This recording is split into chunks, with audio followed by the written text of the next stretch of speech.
Hola, muy buenas tardes a todos, a todas, bienvenidas, bienvenidos a esta segunda sesión del seminario Claves Críticas para la Agenda Discriminatoria.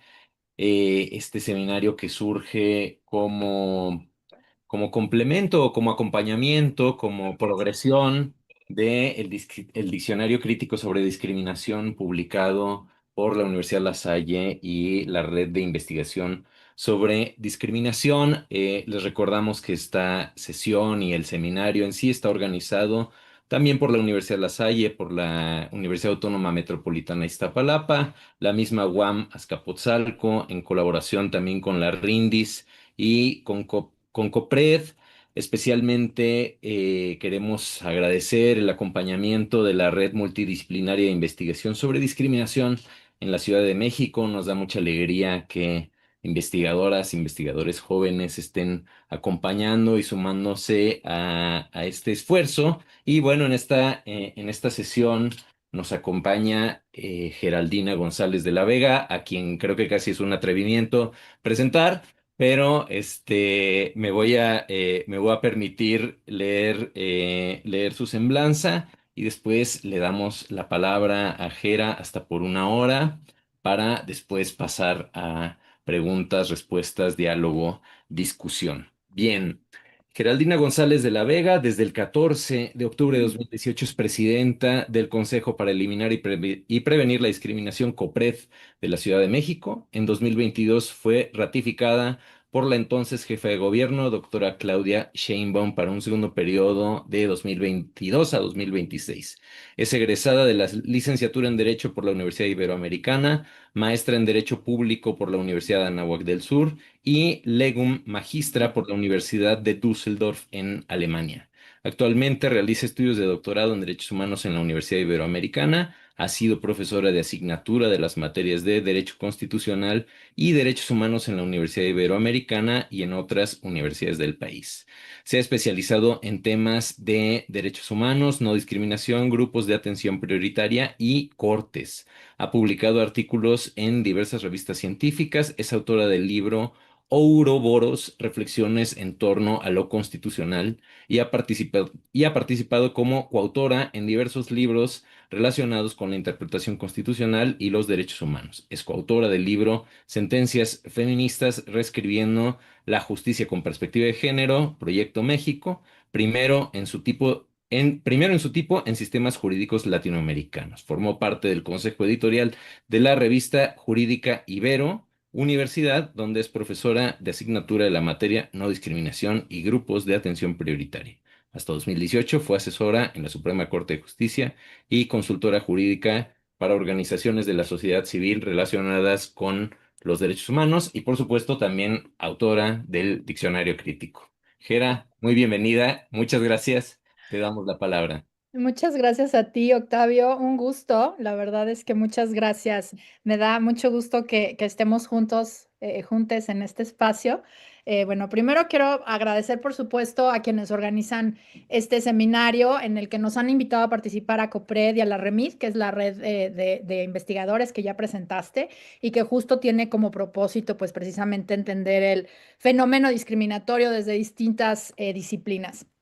Entonces, gracias a mi querido Mario Alfredo Hernández, que anda ahorita muy apurado con ciertas cosas y le deseo mucho éxito en ellas. A Claudia Pedraza, por supuesto, a Jesús Rodríguez Cepeda y a Ricardo Bernal, que son los coautores, y hago el anuncio, porque pues de eso va este seminario, de este diccionario, que como ya decía Octavio, soy autora de una de las voces, grupos de atención prioritaria. Ahorita pues seguramente va a salir al tema. Este, pero que es realmente una obra pues muy necesaria en México, porque la verdad es que el tema de la discriminación todavía se encuentra en México poco abordado desde la perspectiva teórica, filosófica, de reflexión, más allá de una descripción legal.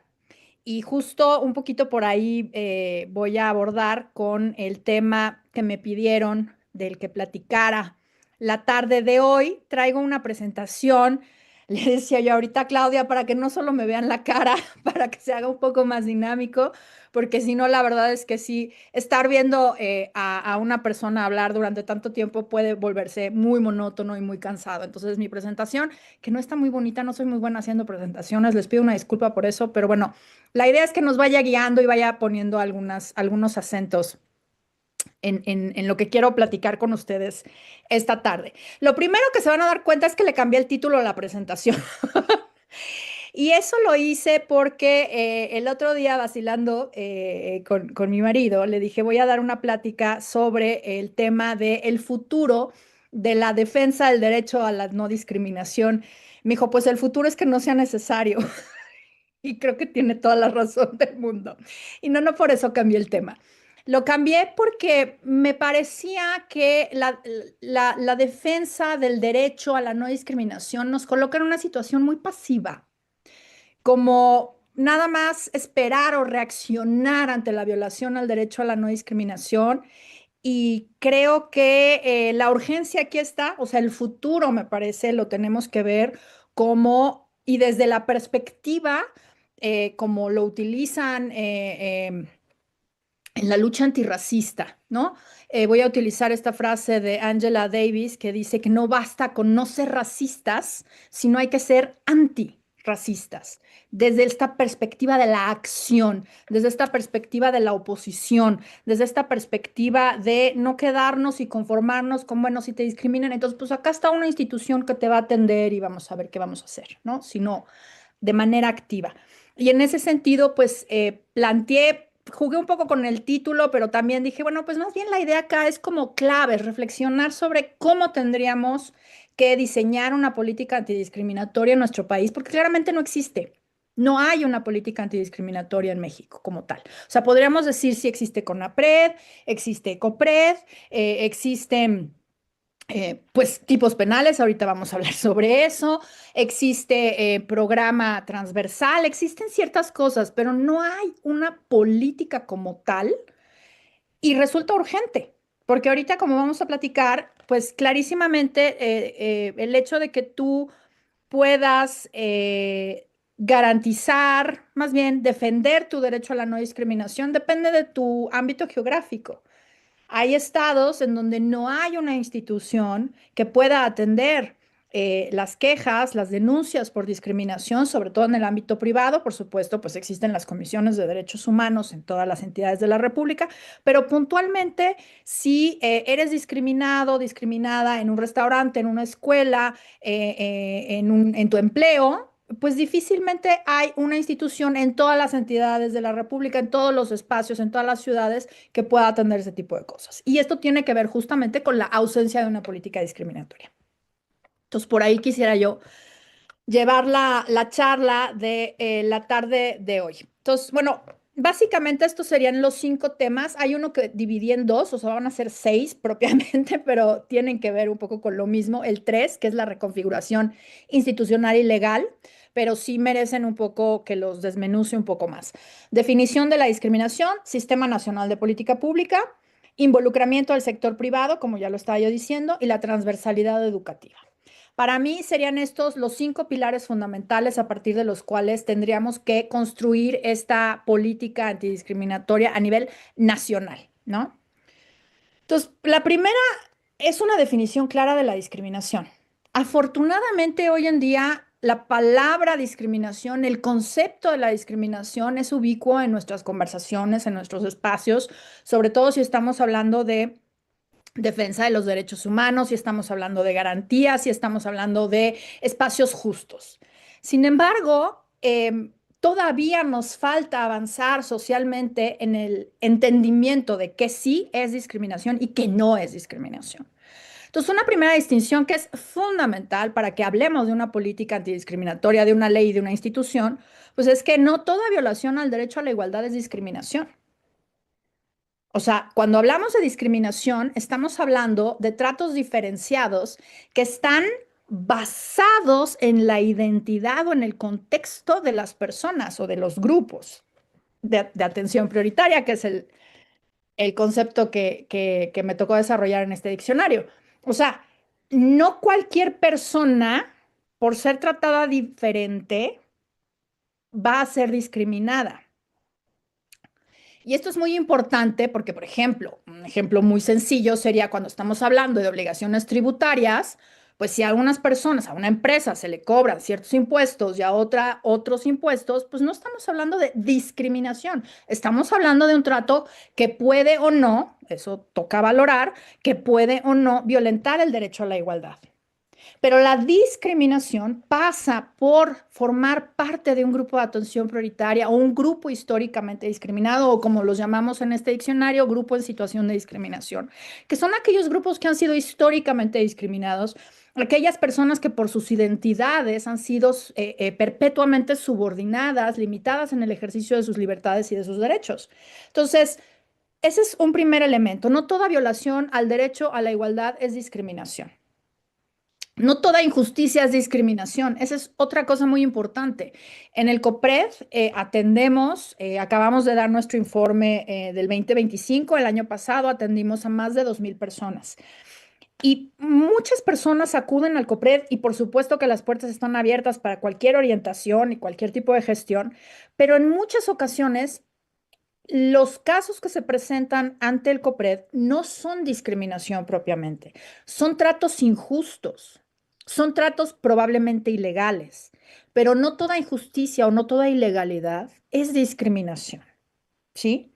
La discriminación para poder ser tratada de manera legal, necesitamos configurarla a partir de ciertos elementos jurídicos, como son el trato diferenciado arbitrario, es decir, no justificado, que está basado en la identidad de una persona y que lastima el ejercicio de un derecho.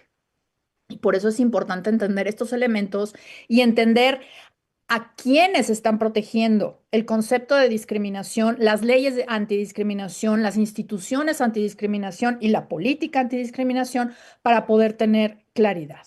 Hemos tenido casos en donde se han acercado personas a denunciar hechos que claramente son injustos o que claramente no se valen, si me permiten la expresión coloquial, porque no necesariamente son ilegales, pero que no entran dentro de la definición de discriminación, ya sea por la identidad de la persona o porque está perfectamente justificado lo que están haciendo o porque no tiene nada que ver con un trato diferenciado. Por otro lado, la definición clara también nos exige que entendamos que la discriminación también puede ser indirecta. Siempre pensamos en la discriminación directa, esto que estoy diciendo, el trato diferenciado. Tú no entras a mi restaurante porque no das el target, como aquel anuncio que había, ¿no? Tú no puedes trabajar en mi empresa porque yo no contrato personas con discapacidad o no tengo implementados ajustes o medidas de accesibilidad. Esos, digamos que son formas de discriminación directa, pero también hay formas de discriminación indirecta que nos obligan a la perspectiva estructural y de impactos diferenciados. Entender que la discriminación no necesariamente es tan frontal, que pueden ser decisiones, por ejemplo, el hecho de que en un empleo se tomen las decisiones sobre quiénes van a llevar determinadas cuentas, por ejemplo, en reuniones que suceden fuera del horario laboral a las 8 de la noche. Esta es una medida que podríamos decir, pues, ¿cuál discriminación, no? Pues es para todas las personas y pues todos se quedan unas horas más o una hora más fuera de su horario laboral. Pero esto impacta de manera importante a principalmente las mujeres, pues sabemos que principalmente son las mujeres quienes realizamos tareas domésticas y de cuidado. Y en ese sentido, pues tendríamos un impacto diferenciado a las mujeres de ese equipo que al no quedarse a la reunión de las 8 de la noche porque tienen que hacer estas labores en casa, pues les tocan las peores cuentas o no les tocan cuentas, etcétera, ¿no? Esto es un impacto diferenciado que necesitamos entender desde la perspectiva también de la discriminación. Entonces, atender la discriminación desde estas instituciones administrativas no es nada más la administración del tú sí dejas entrar, tú sí debes contratar, tú sí debes permitir que la infancia vaya a esta escuela, sino tienes también que ver esta perspectiva estructural, arraigada, cultural de la discriminación para poder accionar las demás acciones que tienen que ver con una política antidiscriminatoria.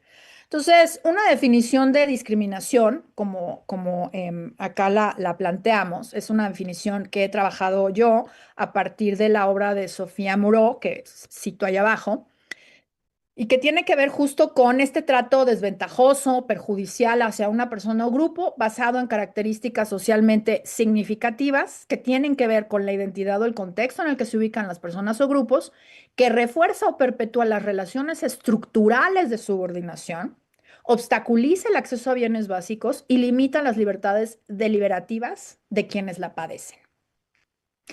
Esta definición me gusta porque no se queda solamente en el tema de la limitación o la obstaculización en el ejercicio de derechos, que es la definición legal de la discriminación en nuestro país, sino que va un poquito más allá. Por un lado, habla sobre las relaciones estructurales de subordinación, que es lo que perpetúa, por ejemplo, acabo de participar hace un ratito en una entrevista a propósito de los insultos misóginos a una árbitra el domingo en un partido de Pumas Mazatlán, ¿no? Y entonces veía yo en las noticias que muchos hombres principalmente decían, bueno, pues es que para qué está ahí, para qué se lleva, y pues es que a todo mundo, a cualquier árbitro le cuestionan. Ajá, pero lo que le dijo el director técnico del Mazatlán a la árbitra fue justamente algo que perpetuaba estas relaciones estructurales de subordinación. No voy a repetir las palabras no, porque fue terrible, pero eso es lo que busca ese insulto. O sea, no fue un insulto que le hubiera dado, y que también muy mal, ¿eh? O sea, porque aquí no se trata de justificar los insultos a los hombres tampoco, pero no era el insulto que podríamos esperar a un árbitro hombre, ¿no? Cuestionando quizás su inteligencia, su habilidad, ¿no? No tienes, ¿no? No, aquí fue una cuestión de subordinación. A ver, ¿tú qué haces aquí? ¿Sí? Y justo por esto es discriminación, porque si nos ponemos estrictos, pues ¿dónde está el trato diferenciado arbitrario que lastima derechos? No, aquí hay una relación, o sea, lo que busca es perpetuar o reforzar esa relación de subordinación. Y por el otro lado, la limitación de las libertades deliberativas, que es otro concepto que también agregamos aquí. Digo, no me refiero a la obstaculización en el acceso a bienes básicos, porque justo tiene que ver con el ejercicio de libertades y derechos. La limitación a las libertades deliberativas de quienes la padecen. Una persona en silla de ruedas puede salir fácilmente de su casa e ir al cine y a tomar un café con sus amigues. Tiene que revisar si su camino es accesible, si el espacio al que va es accesible, si el café al que va es accesible. Y eso, sin duda, limita las libertades deliberativas de esta persona, ¿no? O sea, ya el hecho de tomar una decisión respecto de qué vas a hacer por tu identidad o tu contexto es discriminación. Y por eso les decía yo que es importante entender esta definición para poder a partir de ella, pues ir definiendo cuál va a ser el objeto de una política antidiscriminatoria.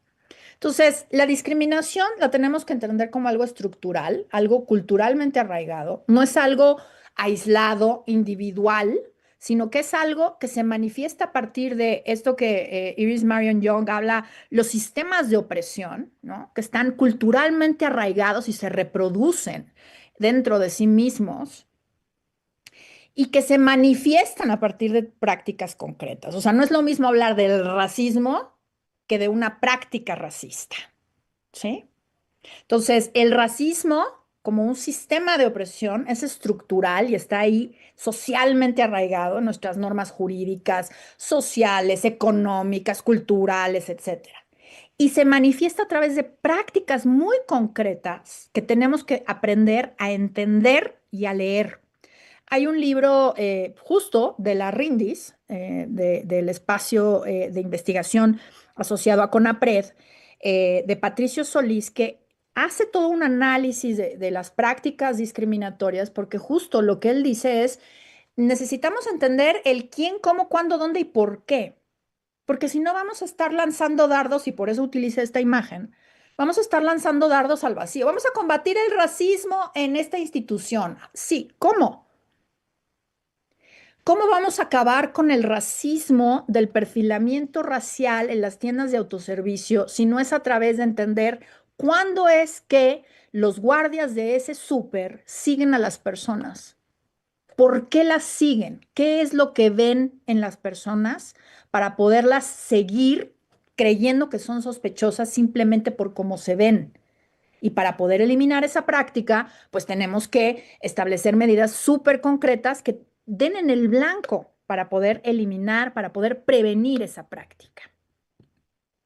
Entonces, las prácticas discriminatorias pues tendrían estos tres elementos estructurales, ¿no? Son prácticas, no solo son actos individuales, sino que son sistémicos y repetidos, ¿no?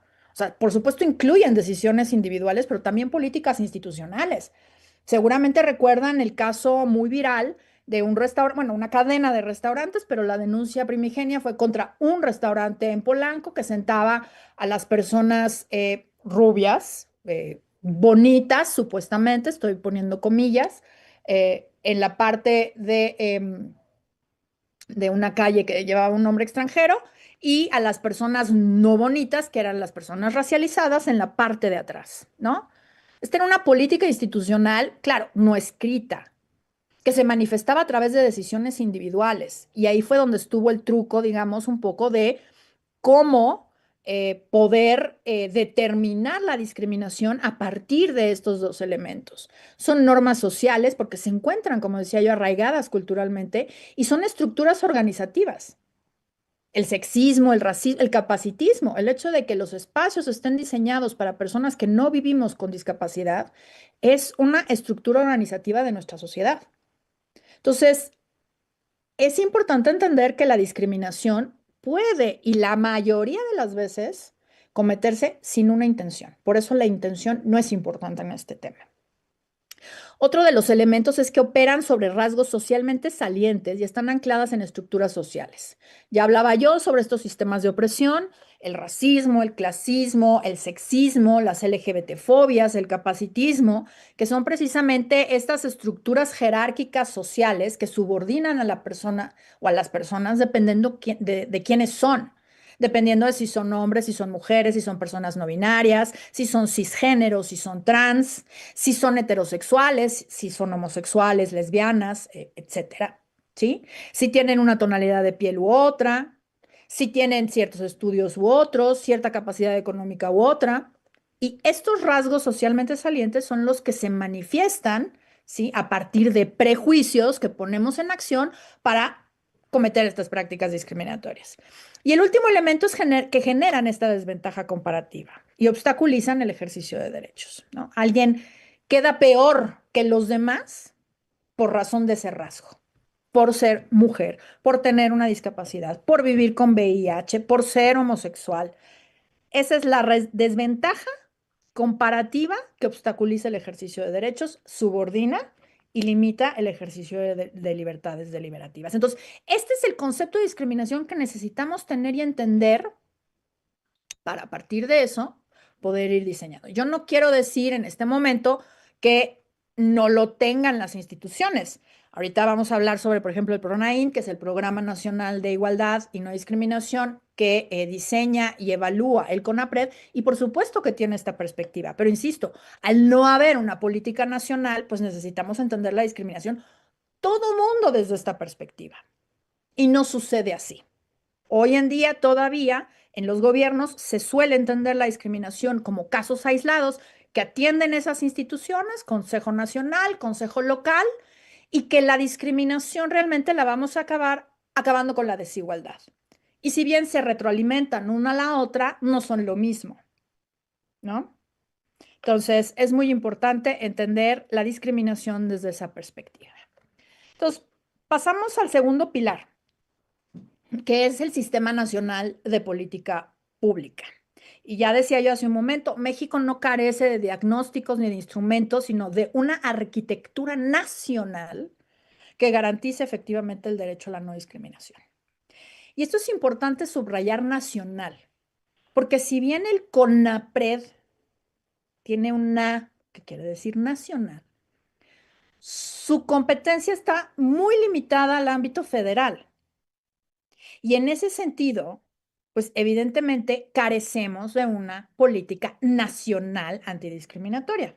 Hay una política federal y se intenta jalar a partir del PRONAIN a los estados o a las entidades federativas. Pero la realidad es que las entidades federativas no tienen, a pesar de que tienen leyes para prevenir y eliminar la discriminación, no tienen instituciones robustas diseñadas para prevenir y combatir y atender la discriminación. Algunos estados están trabajando en ello. Coahuila tiene una dirección dentro de la propia Secretaría de Bienestar.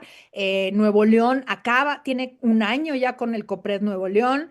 Está también el Consejo del Estado de Yucatán. Está también el Consejo del Municipio de Querétaro. O sea, existen algunas entidades, inclusive municipios, como menciono en el caso de Querétaro, que tienen alguna institución, pero la realidad es que no hay una homogeneidad. Y el hecho de que si tú cruzas la banqueta en el norte de la Ciudad de México, por ejemplo, y pasas de la Ciudad de México al Estado de México y te discriminan en el Estado de México, no hay en dónde presentar una denuncia porque sí la tienes cruzando la banqueta en la Ciudad de México ante el COPRED. Y esto, pues es discriminatorio al final del día, ¿no? Pero bueno, un trato diferenciado, una violación al derecho a la igualdad. Vamos a dejarlo así para no entrar en contradicción con lo que acabo de decir hace un momento. Entonces, el PRONAINT, aquí menciono el PRONAINT, la ENADIS e indicadores. La ENADIS, seguramente conocen la encuesta nacional sobre discriminación, que es una encuesta que ya durante varios años, me parece que va en la cuarta o quinta edición, si mal no recuerdo en este momento, que levanta CONAPRED junto con el INEGI. En un primer momento fue con jurídicas de la UNAM, me parece, o con la UNAM en general. Y después ya la levantaron junto con el INEGI y es un instrumento fundamental de diseño de política pública. Entender cómo funciona la discriminación, quiénes son las personas discriminadas, cómo se les discriminan, cómo estamos en una cuestión de prejuicios, de estereotipos como sociedad. Estas encuestas tienen una parte de prevalencia, es decir, quiénes han sido discriminados y dónde y por qué, y de percepción, que también es muy importante entender. Y la EDIS, que es la encuesta de la Ciudad de México. Pongo estos dos ejercicios porque de pronto, en el caso de la Ciudad de México, pues nos ha costado mucho trabajo poder levantar las encuestas. Nos tocaba levantar la EDIS en el 2025 y no obtuvimos el presupuesto. Y ahora para el 2026, pues ahora sí que tuvimos que rascar el fondo de la cartera y la vamos a levantar, pero con muchos trabajos. Y es importante decir que este tipo de instrumentos son fundamentales, pero justo ante la ausencia de una política nacional antidiscriminatoria, no se ven como prioritarios y no se financian en ese sentido. Y entonces, pues carecemos de una encuesta sobre discriminación actualizada, porque la última que pudimos levantar fue en el 2021, en un momento en el que estamos haciendo la planeación en la Ciudad de México. El PRONAINT, pues es el Programa Nacional para la prevención sobre igualdad y no discriminación. Es un programa nacional, insisto, pero que tiene ciertos problemas. Estoy hablando del de 21-24, porque el programa 25-30 o 26-30 se encuentra en elaboración. Hubo unas consultas y están en la parte del diseño. Igual en la Ciudad de México, el PROPED, también estamos en diseño en este momento y vamos a abrir consultas ahora en un par de meses. Pero es importante entender que este programa de carácter nacional, pues es mucho más declarativo que operativo, ¿no? No hay incentivos ni sanciones, no hay, y esto es importantísimo y por eso lo subrayé, no hay una alineación presupuestaria, como en los casos, por ejemplo, de mujeres, como en los casos de las infancias, que se tienen que reportar en qué se está gastando el dinero y hay una obligación de gastar un cierto dinero en acciones específicas para prevenir y eliminar la discriminación, incluir y garantizar los derechos de estos grupos de atención prioritaria. No hay indicadores obligatorios homogéneos. Cada sector mide distinto, no mide, se reporta, pues ahora sí que como cae. No hay una autoridad rectora fuerte, porque el CONAPRED pues no tiene esta capacidad coercitiva de hacer cumplir el programa. Y justo, pues esto nos lleva a una política fragmentada con vacíos críticos, ¿no? Porque no establece obligaciones jurídicas para los estados, no hay estándares mínimos nacionales, no hay mecanismos de armonización normativa y, por supuesto, no crea un sistema nacional antidiscriminación, que es lo que tendríamos que estar creando a partir de este programa. Entonces, los mayores déficits estructurales es que no hay esta homologación de la prevención, de la atención y de la sanción en su caso de la discriminación. En todo el país se ve diferente esto, ¿no? ¿Qué hago si me discriminaron en mi trabajo? Ah, bueno, pues en la Ciudad de México tú puedes presentar una denuncia en COPRED o en CONAPRED y ya ahí cambia qué es lo que va a suceder. Por ejemplo, en el tipo de resolución. CONAPRED tiene resoluciones por disposición que tienen vinculación. COPRED no, tiene opiniones jurídicas que no son vinculantes.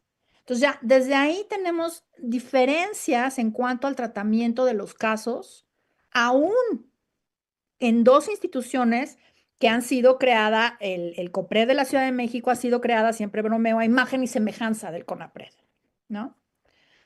La prevención, pues los esfuerzos, pues a cada quien un poco lo que se le ocurre, pero ¿han visto ustedes una campaña a nivel nacional, por ejemplo, antidiscriminatoria? Ustedes saben que entre COPRED y CONAPRED en los últimos 10 años hemos atendido cerca de 1,000 casos, punta del iceberg nada más, 1,000 casos de discriminación por embarazo en el ámbito laboral. ¿Han visto alguna campaña a nivel nacional?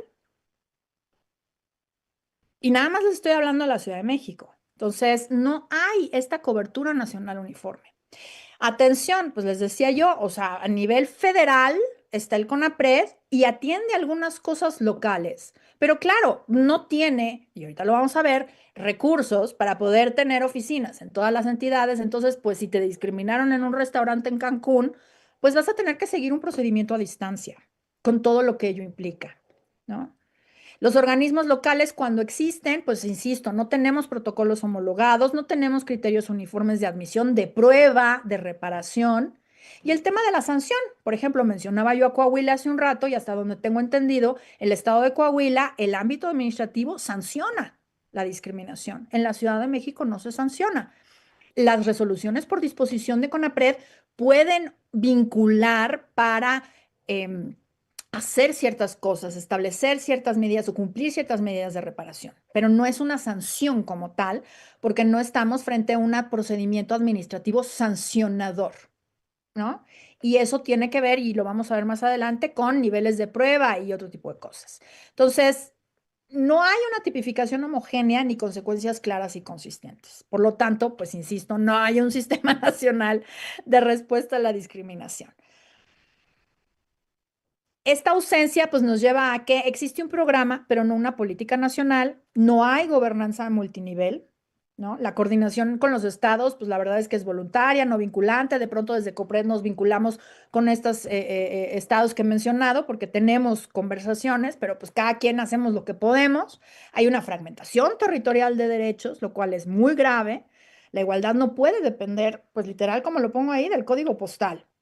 La alineación presupuestaria, pues no hay recursos etiquetados ni incentivos federales a los estados, la ausencia de homologación, la transversalidad sin mecanismos, ¿no? Se exige una coordinación interinstitucional a través del PRONAIN, por ejemplo, pero pues no hay incentivos, sanciones, presupuesto. El diagnóstico es correcto, pero la respuesta es insuficiente. Si estamos reconociendo que la discriminación es un problema estructural, pues necesitamos combatirlo desde la perspectiva estructural y sistémica, no desde una perspectiva fragmentada, administrativa, de caso por caso, porque entonces pues, nunca vamos a acabar con lo que genera o lo que reproduce la discriminación desde una perspectiva histórica, arraigada y cultural. Y la falta de un sistema de garantía de derechos, ¿no? Pues no hay claridad sobre quién garantiza el derecho y cómo se garantiza en todo el país. Entonces, eso es por lo que hace de manera muy, muy concreta a la política y al programa que tendríamos que tener. Vamos a la reconfiguración institucional. Como yo les decía hace un momento, dividí reconfiguración institucional y legal porque hay cositas que quiero separar. Entonces, en primer lugar, la reconfiguración institucional. El COPRED acaba de cumplir 15 años, tuvimos nuestra quinceañera ahora en febrero, y el CONAPRED tiene alrededor de 22. Entonces, ya es mayorísimo de edad. Y realmente las instituciones me parece que ya dieron de sí. En su primer diseño, pues ciertamente estábamos con instituciones, y sobre todo hablo del CONAPRED, educadoras. O sea, no, estábamos empezando. En 2001 apenas se incluyó la no discriminación en nuestra Constitución. Fíjense, en 2001 se incluyó apenas la no discriminación en nuestra Constitución. La primera constitución social del mundo, como siempre nos la venden, no tenía incluido un concepto robusto de no discriminación. Hablaba de igualdad desde la perspectiva tributaria. Hasta 1974 se incluyó la igualdad entre el hombre y la mujer, pero realmente no hablábamos sobre discriminación, sobre tratos diferenciados basados en la identidad o los contextos de las personas, o las llamadas categorías sospechosas, que son estas categorías contenidas en las cláusulas de igualdad y no discriminación. Entonces, a partir del 2001, pues se crea, bueno, primero se crea la Ley Federal para prevenir la discriminación, se crea el CONAPRED, y a lo que se tiene que dedicar el CONAPRED muy bien es a educarnos, a hablarnos sobre qué es la discriminación, a educar al funcionariado público, a educar al público en general sobre qué es la discriminación y empezar a atender los primeros casos. Pero claramente ya rebasamos esa etapa y necesitamos instituciones con una mayor robustez, con una mayor fuerza legal, de estructura y de presupuesto. Por supuesto que de presupuesto. La legalidad, pues hablo de competencias, de atribuciones, de facultades claras, porque ni en una ni en otra ley, y estoy hablando siempre de CONAPRED y de COPRED, están tan claras las competencias, atribuciones y facultades en nuestro marco legal, ¿no? Tan es así que luego, justo en los procedimientos administrativos, las personas señaladas de la discriminación siempre se van a reclamar la parte formal. Digo, siempre la ganamos porque sí las tenemos, pero me parece que tendríamos que limpiar, ¿no?, esa parte de nuestra ley. Las asambleas consultivas, pues igual no sabían, y justo por eso lo planteo, que tanto CONAPRED como COPRED tienen estos cuerpos consultivos integrados por personas que forman parte de la sociedad civil organizada y no organizada, grupos de atención prioritaria, academia, periodismo, sector privado, y realmente necesitan tener un rol mucho más robusto hacia adentro y hacia afuera de la institución. El rol transversalizador en la administración pública, pues también me parece fundamental. Por ejemplo, la revisión de reglas de operación. Yo sé que eso ya lo hacen las instituciones como el Evalúa en la Ciudad de México, pero necesitamos que haya una revisión de la normativa, de los lineamientos, de los reglamentos de las ciudades y a nivel federal, desde una lente no discriminatoria, los programas, el presupuesto y un acompañamiento a las defensorías. El procedimiento administrativo es suficiente en muchísimas ocasiones a partir de su procedimiento conciliador para la reparación del daño, pero hay veces que hay empresas que no les importa, que hay personas morales que discriminan y que sí se requiere un acompañamiento para acudir ante el ámbito jurisdiccional a demandar justicia. Entonces, por eso hablo de acompañamiento en denuncias y demandas en el ámbito jurisdiccional. ¿Podrían hacerlo COPRED y CONAPRED con la estructura que tienen ahorita? No. Si se les da más estructura, podría resolverse desde esa perspectiva. Pero el problema es este. Fíjense, este es el presupuesto de CONAPRED para el 2026. Le cortaron 14.7 millones de pesos respecto de 2025, o sea, el 12.9% real de disminución. Está en 133 millones y picos, ¿sí? No conozco su estructura, no tengo el dato, pero estoy segura que tiene una estructura muy pequeña, igual que COPRED. Y acá les va el de COPRED, en los 8 años que he estado yo. Este es el presupuesto de COPRED. Empezamos con 28,500 y en 23 logramos otra vez llegar a 28,500. Y este año tenemos 30,114. 30 millones para atender la discriminación en la Ciudad de México, en la que vivimos cerca de 20 millones de personas. Y la estructura somos estos. Y quienes atienden los casos son él, esta persona y esta persona, la coordinadora de atención y la subdirectora jurídica. Nadie más. Porque todas las demás personas pues tienen otras obligaciones. Entonces, si a mí me dices que vamos a acompañar a en las denuncias y en las demandas, pues no podemos, porque tengo dos personas abogadas. Claro, esta es la estructura formal del COPRED, las personas que tienen una plaza. Hay muchas personas que están contratadas por servicios profesionales con toda la injusticia que eso conlleva. Y con eso sacamos el trabajo. Pero sí quiero llamar la atención de que con estos presupuestos y con estas estructuras, porque la estructura del CONAPRED pues, es similar, digo, son más, porque bueno, pues son un ente federal con competencias nacionales, pero de todas maneras, insuficiente para atender una problemática a nivel nacional, inclusive a nivel federal. Entonces, es importante entender que si necesitamos una política de carácter nacional, pues también tenemos que pensar en instituciones mucho más robustas. En algún momento acompañé a algún diputado de una entidad federativa para presentar una reforma a su ley para prevenir y eliminar la discriminación y crear un COPRED en su estado. Se lo rechazaron por el tema presupuestal porque veían que el presupuesto de la Ciudad de México pues para ese estado que no llega al millón de habitantes era espeluznante. Entonces, obviamente el presupuesto para ese estado no tendría que ser el mismo que para la Ciudad de México, simplemente por densidad demográfica, ¿no? Y o sea, COPRED no nació tampoco con este presupuesto, insisto, estamos cumpliendo 15 años y aquí solamente estamos viendo los últimos 8. Empezó con menos de 1 millón de pesos de presupuesto. Entonces, hay que irlo construyendo poco a poco. Claro, sí, pero no hay que perder de vista que el personal es personal técnico especializado. Entonces, también tenemos que pensar que si vamos a querer personas que acompañen jurídicamente, personas que atiendan un procedimiento administrativo, cuasi jurisdiccional, protector de derechos humanos, pues necesitamos, por ejemplo, abogados, abogadas, abogades formadas en esos temas. Políticas públicas, secretaría técnica, planeación, etcétera, ¿no? Ahora, la gran pregunta, y son aquí, traigo en las dos láminas que siguen, dos cuestiones que siempre me han planteado, ¿no? ¿Por qué no hacemos que COPRED sancione? Hay que pedir que COPRED sancione, porque no tiene dientes, necesita dientes. Me choca la expresión, pero así es como se usa decir, los dientes de las instituciones. Entonces, bueno, el primer problema, y lo pongo ahí, son los de recursos humanos. ¿Se imaginan que yo tuviera, bueno, yo no, COPRED, tuviera un procedimiento administrativo sancionador?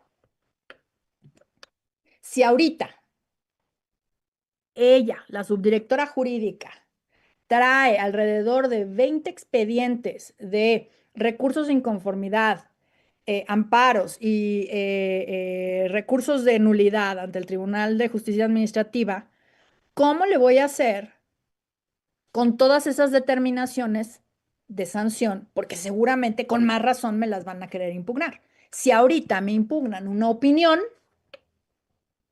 una sanción, pues mucho más. Segunda pregunta que no puse acá y que tiene que ver con si estamos hablando de que la discriminación es una cuestión cultural, arraigada, que aprendemos literal en nuestra casa, en nuestra escuela, en los programas de televisión que vemos, en las revistas que leemos. ¿La sanción es una vía para combatir la discriminación? Me parece que no en todos los casos. Por supuesto, habrá casos excepcionales, pero no en todos los casos y yo no estoy por la sanción administrativa de la discriminación. Quizá las multas en ciertos casos y como lo hemos resuelto en el COPRED es que lo que hemos hecho es que se han reformado leyes administrativas en donde sí se puede sancionar, digamos, cuando hay un incumplimiento a determinadas obligaciones legales.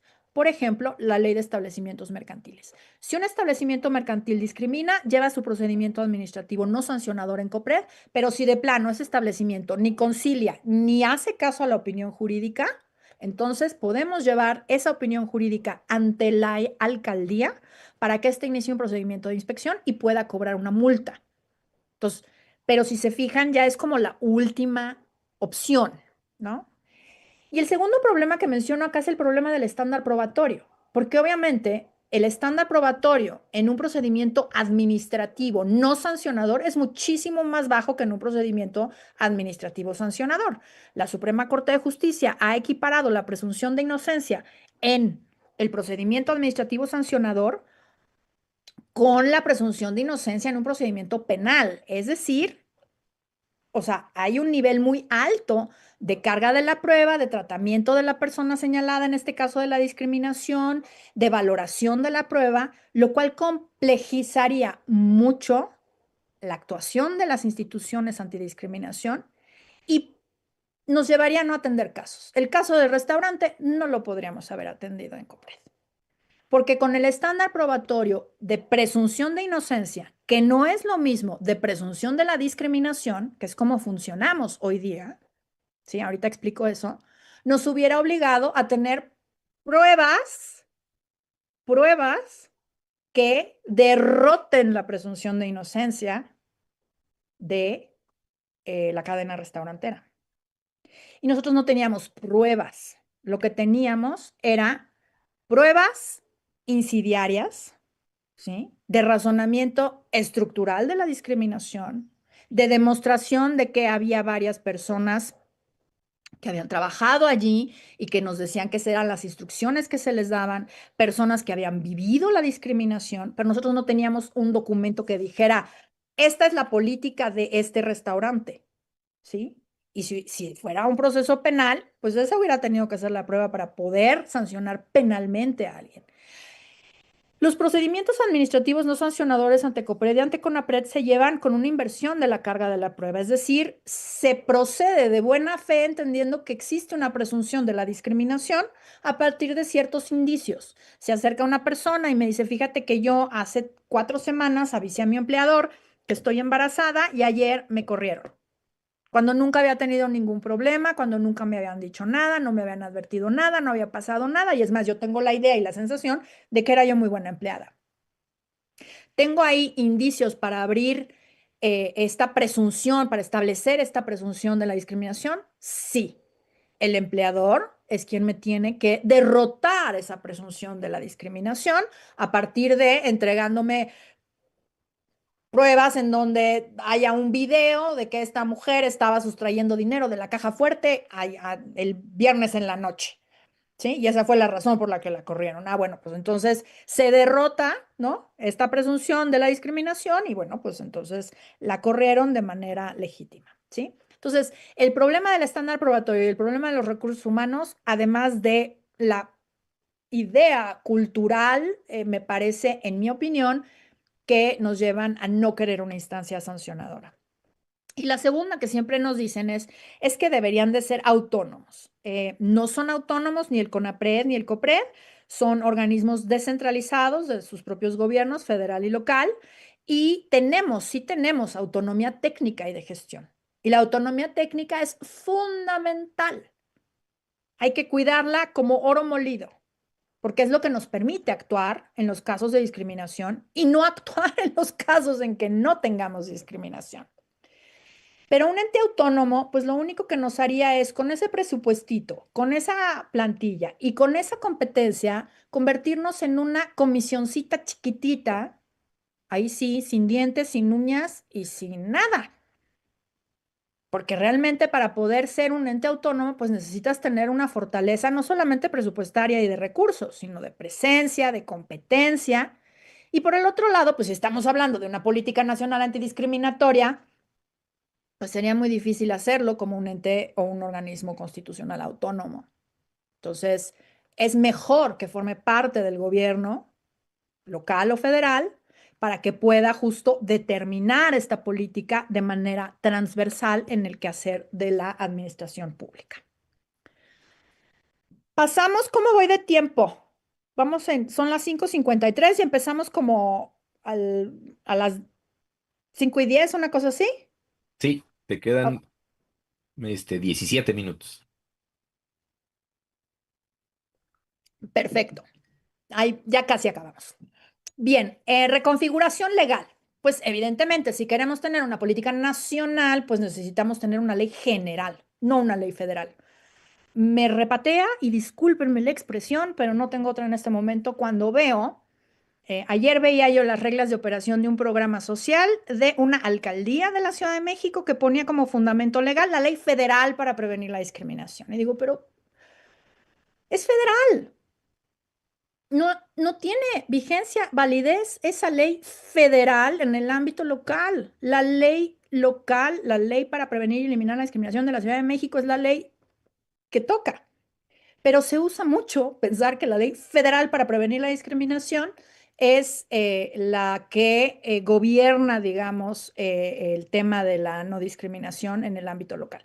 Y es que la ley federal ciertamente tendría que haberse diseñado como una ley reglamentaria del último párrafo del artículo primero constitucional, con una perspectiva general que reparta competencias municipio, estado y federación para poder tener competencias claras, distribución de atribuciones, distribución de facultades, quién va a hacer qué, cómo lo vamos a atender y obligar a todos los estados, como sucedió con las comisiones de derechos humanos, a tener comisiones, consejos para prevenir y eliminar la discriminación. Entonces, lo primero que se tiene que hacer es crear una ley general, quitar la ley federal, crear una ley general. Em, delimitar de manera bien clara la competencia con privados, porque esa, si leemos la ley federal o la ley local de la Ciudad de México, no queda al 100% clara. La tenemos, pero me parece que tendría que quedar de una forma textual. Claridad en el procedimiento administrativo, porque también nuestras leyes luego vienen un poco complejas en cuanto al procedimiento administrativo y al tratarse de un procedimiento administrativo de protección de derechos de los grupos de personas con más vulnerabilidad dentro de nuestra ciudad o dentro de nuestro país, necesitamos tener un procedimiento mucho más claro y amigable, eh, y no querernos pasar de abogades, porque luego nos encantan los tecnicismos legales y ya ven nuestro pobre amparo, que sigue siendo la cosa más compleja de este mundo. Y el proceso de designación de la persona titular. Tanto en el caso de CONAPRED como en el caso de la Ciudad de México, es una designación directa por parte de las personas titulares del Ejecutivo. Y me parece que tiene que haber una participación de sociedad civil en cuanto a la designación de las personas titulares por la naturaleza misma de la institución, ¿no? Entonces, eso también me parece que es algo que tendría que quedar en las leyes. Tipos penales. Ay, bueno, pues acá yo tengo mis dudas. Yo soy una persona antipunitiva, abolicionista carcelaria. Eso no sirve para nada. Y sí sirve la cárcel y el Código Penal para estigmatizar y para perseguir a las personas más vulnerables, que son precisamente quienes forman parte de los grupos de atención prioritaria, que son precisamente a quienes tratamos de proteger y garantizar sus derechos y su dignidad a través de una política antidiscriminatoria. Entonces, una política antidiscriminatoria que utilice las herramientas de persecución hacia las personas que queremos proteger, me parece que es contradictorio. Entonces, el enfoque punitivo yo no lo compro, pero ya existen nuestros códigos penales y podríamos pensar que sería regresivo eliminar los tipos penales de discriminación de ese lugar. Sin embargo, su diseño está mal hecho y no sirven. Aquí les pongo el dato que tenemos ahorita. Yo cada año hago una solicitud de acceso a la información, tanto a a la Fiscalía local como al Poder Judicial.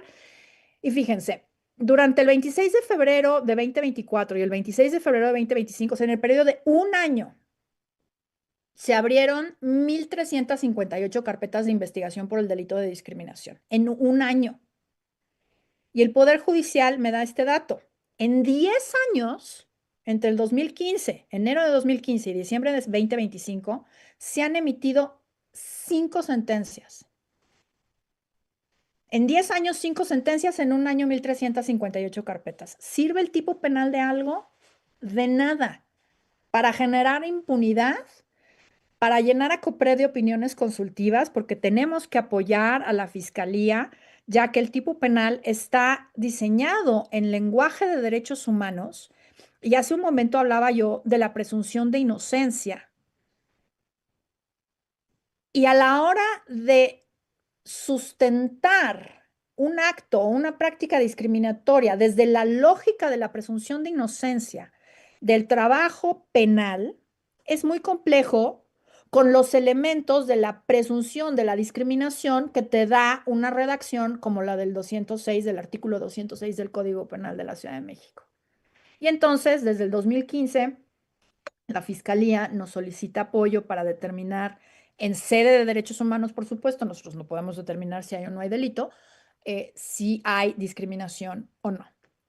Pero no ha quedado ahí. Se tipificaron los esfuerzos para corregir la orientación sexual, la identidad y la expresión de género, y el dato ahí es peor. Está por cumplir 6 años ese tipo penal con 0 carpetas de investigación. Se ha intentado tipificar el discurso de odio, lo cual a mí me parece riesgosísimo y muy complejo, porque ¿quién se va a poner a valorar qué es el discurso de odio? Y dependiendo de las políticas criminales de las propias fiscalías. Y la tipificación del racismo, que es algo que estoy, o sea, sé que es el CER del Comité sobre la Convención en contra del Racismo, que ha obligado a la tipificación del racismo, pero vuelvo a decir, ¿quiénes son las personas que están en la cárcel? Vamos a utilizar, como dice Audre Lorde, las herramientas del amo para destruir la casa del amo, pues me parece que es absurdo utilizar el sistema penal pensando que el sistema penal, que ha sido racista toda su vida, va a servir para eliminar lo que se ha encargado de sancionar. Entonces, yo no estoy por los tipos penales. Y no tengo más tiempo, entonces voy a seguir. El involucramiento del sector privado, miren, el dato, por ejemplo, de las empresas que han obtenido la certificación de la norma mexicana 025, que es una norma no obligatoria que establece la Secretaría del Trabajo y Previsión Social y CONAPRED para certificar a las empresas en cuanto a igualdad y no discriminación. Tenemos al corte que revisé hoy en la mañana, 825 empresas con impacto en 1.085.000 personas empleadas. Y el COPRED tiene un espacio de vinculación con empresas de la Ciudad de México que llamamos el GATI, que es el Gran Acopo del Trato Igualitario, y tenemos 72 empresas con impacto en 200.000 personas empleadas. Pero imagínense que esto fuera obligatorio. Podríamos tener un alcance mucho mayor. Y si tomamos en consideración que, por ejemplo, en el caso de COPRED, y estoy segura que en el de CONAPRED es muy similar, más del 70% de las quejas provienen del sector privado laboral, de servicios y educativo, me parece que es urgente hacer esto. Los motivos son condición de salud, vivir con VIH, andropausia, menopausia, lo hemos ya cruzado con otros datos, cuestiones diabetes y otro tipo de estados y condiciones de salud, enfermedades, embarazo y maternidad. Lleva años estando en los primeros lugares de la discriminación, el embarazo y la maternidad en el ámbito laboral, lo que me parece escandaloso. El género, la orientación sexual, la identidad de género, la expresión de género, las características sexuales, eso quiere decir OSIEX, y la discapacidad, por supuesto.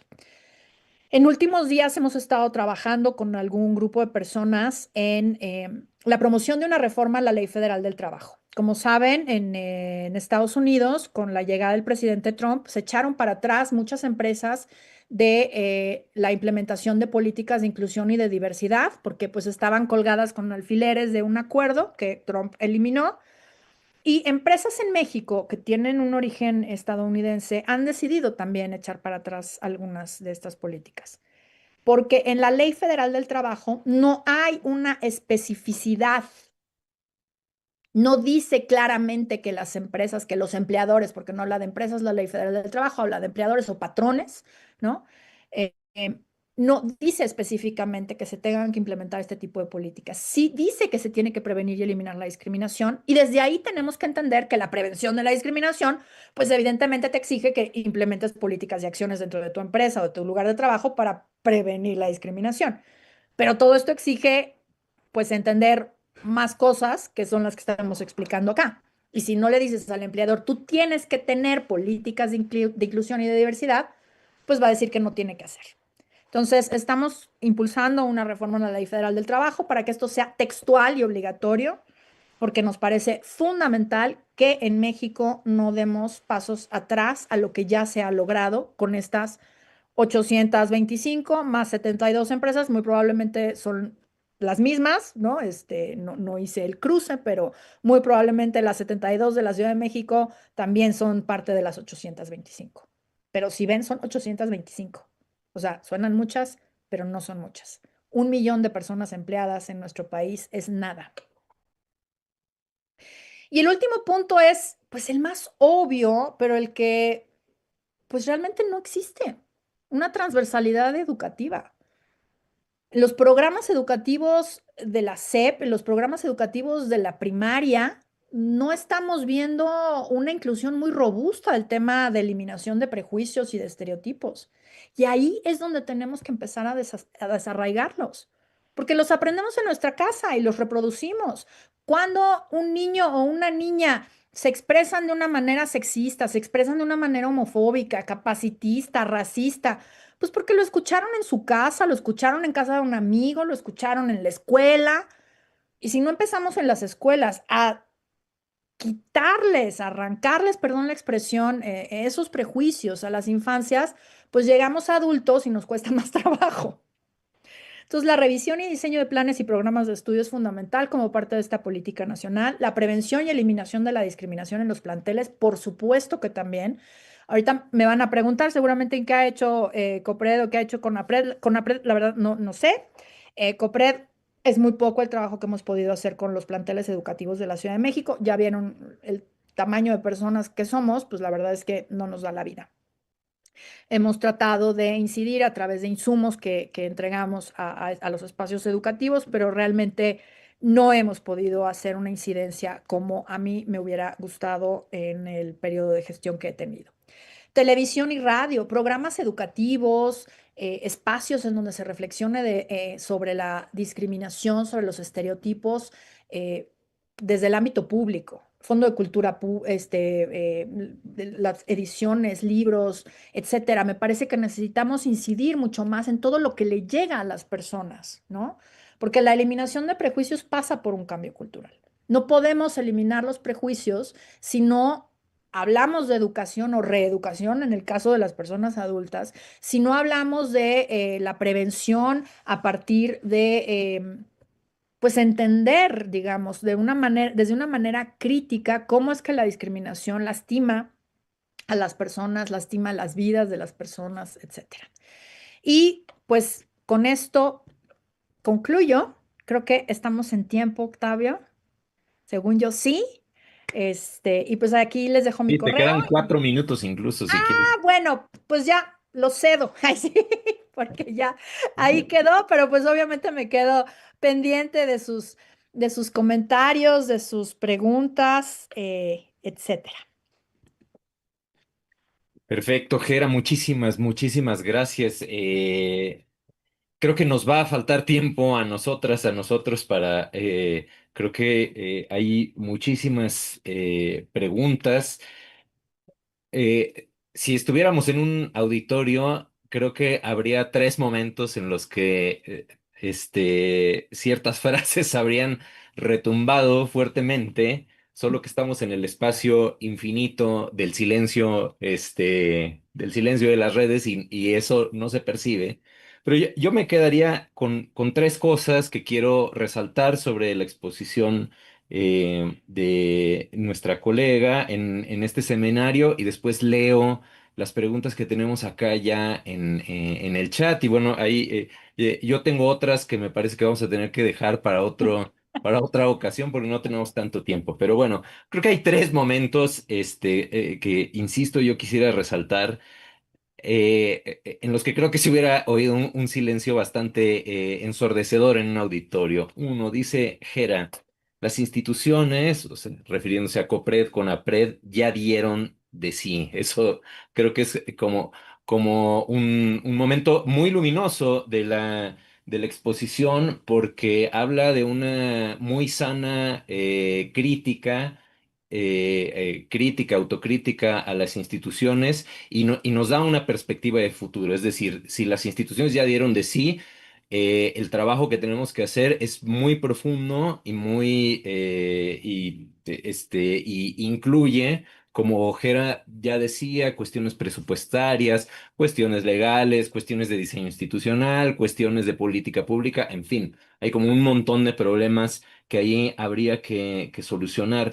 Otro, el tema de la autonomía, o sea que la autonomía no es un bien en sí mismo, es un dogma, ¿no? La idea de que una institución protectora de derechos humanos, llámese COPRED, Comisión Nacional, o incluso en el ámbito universitario, las propias defensorías de los derechos universitarios, la idea de la autonomía es un dogma y en efecto, yo contigo también creo que una cosa es tener autonomía técnica y presupuestal, que son indispensables, por supuesto, para la defensa, la garantía de los derechos, y otra cosa es la autonomía así en grandota, casi como la República Independiente del COPRED, ¿no?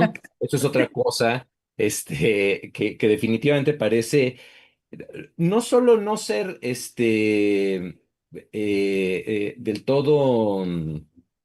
del todo positiva, sino además pareciera ser un tanto imposible por el tamaño, o sea, si ya tenemos un problema presupuestario, eso implicaría, o sea, es Claro. chiste, pero no tanto, o sea, crear la República Autónoma del COPRED, de la Comisión de Derechos Humanos o de lo que queramos. Creo que ese es un segundo momento que a mí me gustaría destacar.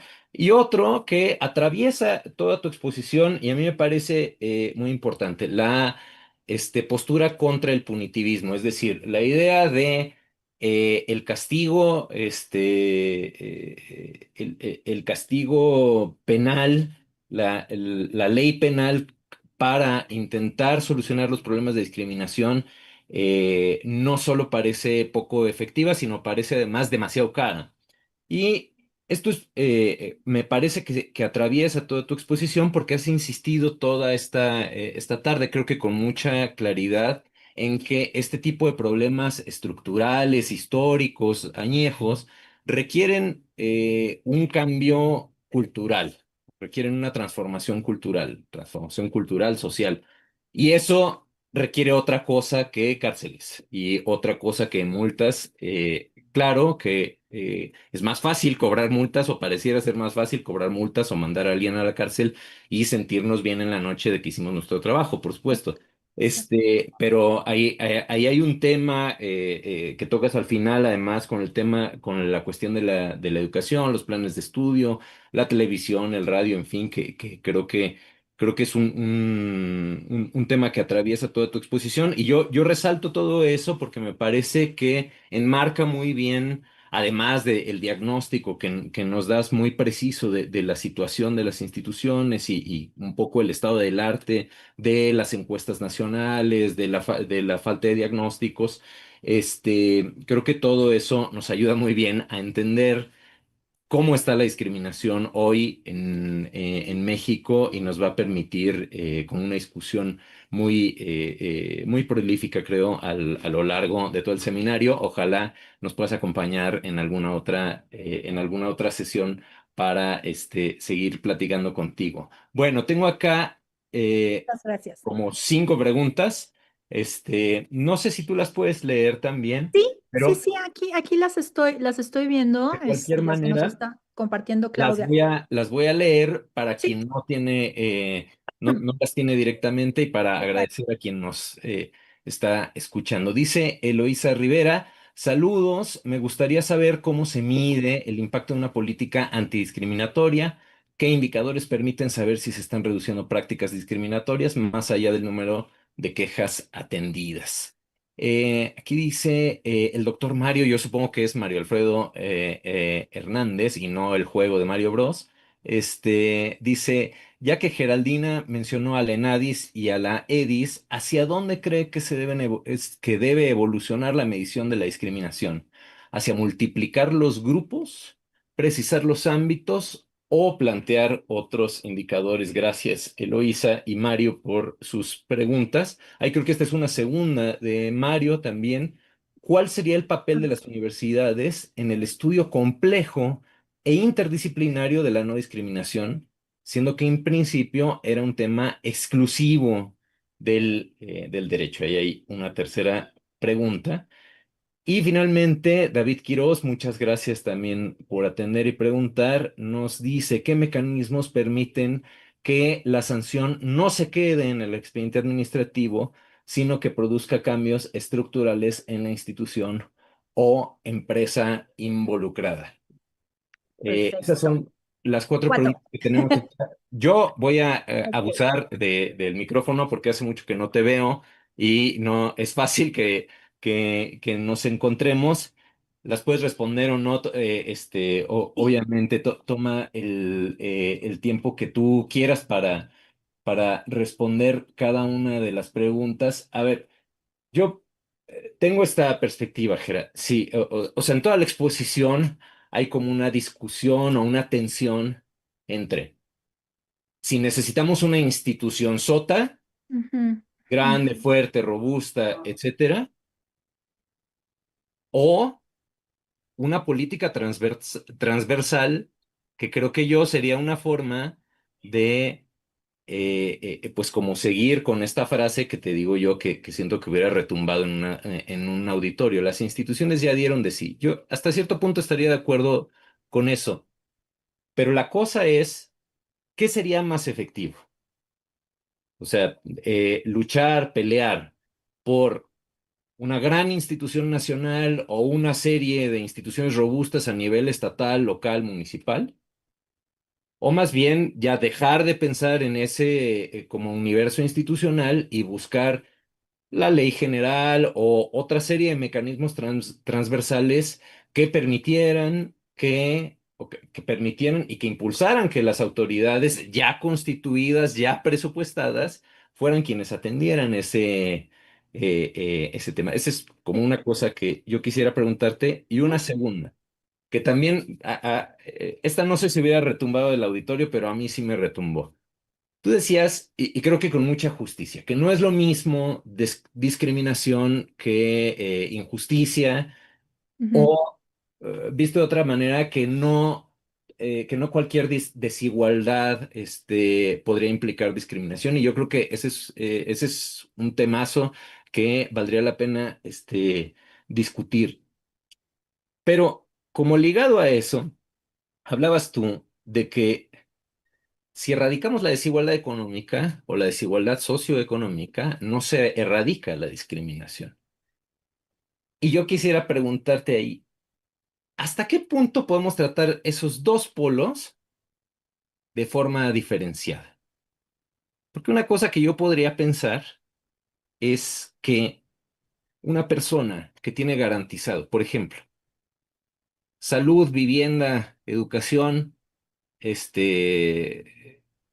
derechos sociales, económicos en general, tendría muchas más posibilidades de defenderse de un trato de discriminatorio, perdón, o muchas menos posibilidades de ser discriminado que una persona que no tiene que no tiene esos derechos. Entonces, si todas y todos, yo sé que eso no parece que vaya a pasar, ni tenemos evidencia de que haya pasado nunca jamás, pero si todas y todos tuviéramos salud, vivienda, educación, etcétera, sería necesario, o sea, sí podemos, en un universo así, podríamos seguir desligando desigualdad material de discriminación. Dicho de otra manera, ujú, ¿seguiría existiendo la discriminación en un mundo con vivienda, salud, educación, etcétera? Ya.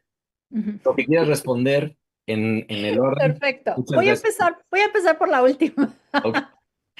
Voy a empezar por la última porque me parece un tema súper interesante y lo hemos conversado muchas veces con mis colegas en COPRED y en otros espacios. Yo creo que corren por vías paralelas, claramente, la desigualdad, y lo acabas de decir muy bien, la desigualdad alimenta, ¿no? A la discriminación y la discriminación alimenta la desigualdad. Pero yo sí creo que aunque viviéramos en un mundo en donde la gente tuviera garantizada la vivienda, la educación y la salud, por mencionar las tres que tú dijiste, eso no implicaría que una persona con discapacidad fuera tratada de manera diferenciada en el salón de clases, aunque estuviera garantizado su espacio, si tuviéramos todavía arraigados estos prejuicios. O que una persona que en algún momento alguien me lo dijo, ¿por qué vamos a atender a una persona, a una pareja gay rica O sea, ¿por qué vamos a necesitar, por qué necesitamos una institución como COPRED para atender a una pareja gay rica que no la dejaron entrar a un restaurante carísimo? Digo, es que no es ese evento en lo específico, es el tema estructural de una pareja gay que a lo mejor es muy rica y tiene acceso a muchísimas cosas, pero que sus libertades deliberativas y que su subordinación en determinados espacios, su no subordinación en determinados espacios no está garantizada. Entonces, aunque tenga acceso a la salud, va a llegar a un hospital en donde a lo mejor van a cuestionar a su marido si puede tomar decisiones sobre la salud o la vida de su pareja. Si va a viajar, y se toman de la mano, pues es que quién sabe si podemos tomarnos de la mano acá, podemos expresar cariño o no, porque a lo mejor hay alguien que nos ataque, ¿no? O sea, lo vemos en las mujeres claramente, ¿no? Las mujeres, pues sabemos, mujeres en una situación de extrema pobreza y mujeres riquísimas. Pero esa mujer riquísima tampoco puede salir a la calle vestida con una minifalda y caminar por insurgentes sin que tenga miedo, ¿no? Aunque tenga garantizada la vivienda, la alimentación, la educación, inclusive el empleo, el ingreso para ella y para sus bisnietos. Entonces, yo sí creo que, o sea, el acabar con la desigualdad es muy importante en un estado y en un estado social de derecho más que nunca. Se alimentan una a la otra. Pero, y lo he puesto tal cual, por ejemplo, las políticas de apoyos económicos, por ejemplo, para las personas con discapacidad, no hacen que una persona con discapacidad pueda ir de mi casa aquí al Sanborns que queda aquí, porque no hay banqueta. Entonces, yo puedo tener mi apoyo y a lo mejor eso reduce un poco mi brecha con respecto de otras personas, pero eso no hace que yo pueda eh, convivir en una sociedad, ¿no? Entonces sí creo que necesitamos tratarlas de manera diferenciada porque los prejuicios actúan de distintas formas en distintos espacios y continúan subordinando a las personas aunque les garanticen su acceso a derechos y por eso la definición que daba yo justo utiliza estos tres elementos, porque tienes el acceso a bienes básicos, que sería un poco lo que tú mencionas, pero también el tema de la subordinación y el ejercicio de libertades deliberativas. Entonces, eso sería por un lado. La institución grande o una política transversal. Yo como me imagino el sistema, sería una institución en tanto coordinadora nacional, o sea, no el CONAPRED como lo vemos ahora, porque es como una dentro del ámbito federal y ya, sino una coordinadora nacional de, de un sistema nacional de política pública antidiscriminatoria, pero sí instituciones locales. O sea, sí necesitamos instituciones transversalizadoras, quizá no grandes, pero sí instituciones que sean las encargadas de transversalizar esa política pública y de vigilar el cumplimiento y de atender vía procedimiento administrativo la discriminación. Porque justo si estamos parados en un lugar antipunitivo, pues necesitamos que alguien atienda los casos de discriminación. Y me parece que la atención por la vía administrativa es una atención adecuada para la reparación integral del daño en este caso. Nosotros tenemos los procedimientos de conciliación. La mayoría de los casos se van por procedimiento de conciliación, casi no tenemos opiniones jurídicas al año. Y quiero decir que hay una enorme satisfacción en cuanto a la reparación integral del daño por parte de las personas discriminadas. O sea, las medidas son distintas, digo, cada quien decide dependiendo de su caso, pero pasan desde disculpas públicas, disculpas personales, capacitación, etcétera. Y con eso paso a la pregunta que me hace David sobre los mecanismos, porque tiene que ver justamente con eso, ¿no? Eh, Recuerdo de nuevo que no sancionamos, no hay una sanción. Lo que se hace es en los convenios de conciliación, que es como a lo que le tira, si me permiten esta expresión, el procedimiento administrativo en el COPRED, es a que haya un convenio de conciliación entre las partes en donde se pongan de acuerdo sobre cuáles van a ser las medidas de reparación integral. La reparación integral contempla medidas económicas, pero no siempre, medidas de satisfacción, como mencionaba yo, por ejemplo, la disculpa pública, medidas de no repetición que tienen que ver, por ejemplo, con la capacitación de todo el personal, con el establecimiento de políticas internas, acciones de prevención, etcétera. Entonces, si se llega a estos convenios, que es muy importante decir que el convenio incumplido sí se puede demandar por la vía jurisdiccional, o sea, sí es obligatorio. COPRED no es quien obliga, pero si yo soy una persona discriminada que firmé un convenio de conciliación con mi empleador y no cumple con ese convenio de conciliación, yo lo puedo demandar por la vía jurisdiccional. ¿Qué pasa si no llegan a este convenio? Entonces emitimos una opinión jurídica y decía yo, no son vinculantes. La realidad es que hasta ahora hemos tenido la virtud de que las opiniones jurídicas que emitimos que son una suerte de recomendación, ¿no? O sea, es un poco en ese sentido. Establecemos un número de medidas de reparación integral, se han cumplido, ¿no? Tengo un caso, por ejemplo, que fue de un condominio muy grande que está en el poniente de la ciudad. Son hectáreas de este condominio y su reglamento impedía a las personas que trabajaban allí, le hace trabajadoras del hogar, choferes, personal que trabajaba con las familias que allí viven, les impedían caminar, hacer uso de los espacios públicos de este gran condominio. Entonces tenían que entrar en carritos porque, y esta fue la justificación que nos dio la mesa directiva del condominio, ponían en riesgo la seguridad de las familias que allí vivían. Pero eso no sucedía ni con las personas que allí vivían ni con sus visitantes, porque había esta clasificación, racista, clasista, o sea, pura y dura. Los que allí viven, sus amigos o sus familiares, las personas que allí trabajan y los visitantes eventuales. Léase el jardinero, el plomero, el señor de la farmacia, etcétera. Y estas personas ponían en riesgo, estas no. Entonces, pues teníamos un reglamento profundamente racista y clasista. Emitimos una opinión jurídica y todas las medidas de reparación fueron cumplidas por el condominio. Entonces, esto se puede hacer. Y justo, ¿no? Para que se produzcan cambios estructurales en la institución o empresa involucrada. En este caso, se hizo una capacitación a la mesa, que no se llama mesa directiva, se me fue el nombre, ¿cómo se llama? El grupo de condóminos que toma estas decisiones, la administración del condominio, me parece que es de acuerdo con la ley de condominios, pero ahorita se me barrió el término, discúlpenme.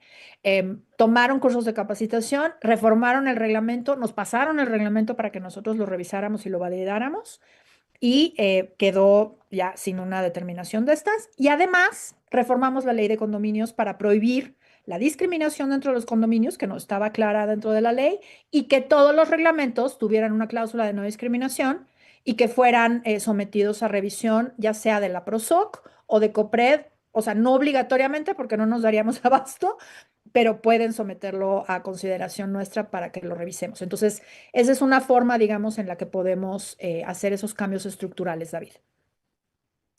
Me paso con Eloísa sobre el tema de indicadores para medir las prácticas discriminatorias. De acuerdo con la política pública, cuando tú diseñas un programa de política pública, tendrías que diseñar una serie de indicadores, ya sea de gestión o estratégicos, para poder medir el cumplimiento de las acciones que están diseñadas dentro de este programa. Entonces, hay muchos tipos de indicadores, pueden ser indicadores de procesos dentro de la gestión, por ejemplo, indicadores de insumos dentro de la gestión, pueden ser indicadores estratégicos en donde tienes productos, por ejemplo, campañas, trípticos, estudios, libros, investigaciones, guías, manuales, resultados, como por ejemplo lo que mencionas, el número de quejas atendidas, por ejemplo, o de impacto. Todos estos indicadores pueden ser tanto cualitativos como cuantitativos, es decir, el número de quejas atendidas pues fueron 235, ¿no? Y el número, perdón, y el elemento cualitativo pues sería una descripción más sustantiva con respecto de esto. Los programas para prevenir la discriminación, tanto el PRONAIN como el PROPED o antes el PAPED de la Ciudad de México, pues contienen distintos indicadores dependiendo de la acción. Entonces tenemos, por ejemplo, desde indicadores como el que mencionas, el número de quejas que tiene COPRED al año, este, indicadores de producto, por ejemplo, ¿no? Estamos ahora poniendo uno que tiene que ver con realizar campañas interinstitucionales y conjuntas para el tema, por ejemplo, que mencionaba de la prevención del embarazo. Entonces, pues ahí lo que se presenta es la campaña.